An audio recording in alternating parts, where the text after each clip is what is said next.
Hello, this is Joe Gallo. We're going to go over some tools needed to insert the Excalibur Shield and to remove the Excalibur Shield.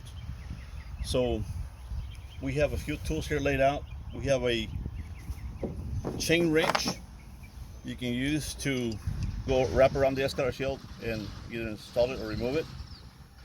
We have a strap wrench that does the same thing. You can go around the Excalibur Shield. You can install it and remove it. Or the last results, adjustable wrenches. Aluminum, I like to use aluminum because it's real light. Just go around the octagon shape of the Excalibur Shield to remove it or install it. Right there. And then of course you need a backup in case you need to back up where this is installed above, hold it. Maybe want to remove it. Or a strap wrench to hold the upper isolation valve. And then we have this adjustable wrench, crescent wrench, 9/8 C15. Is for the bottom portion of the Excalibur Shield. Fits right there. And then down the line here we have a couple of drain pans. If the Excalibur Shield is low to the ground, you need a drain pan such as this to fit under the Excalibur Shield.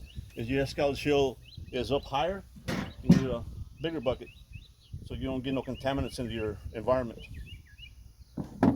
And we have this hose to install under the isolation device, isolation valve. So the way this works, you got a quick connect here.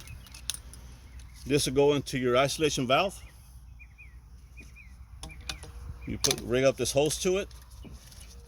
And the reason you want this, you want to make sure you have fresh oils, fresh everything when you install a coupon or an Excalibur Shield time and time again. So that's why I have this bigger bucket. Has this bigger bucket. This will be tied into your isolation valve.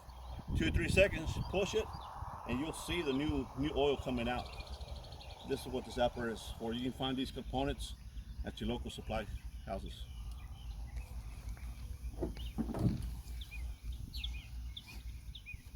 So in a nutshell, this is really all you need to install the Excalibur Shield and then uninstall it. Real easy components. Man, just remember every time you deal with the Excalibur Shield, you gotta remove it, flush out your system, and reinstall it again freshly. Thank you.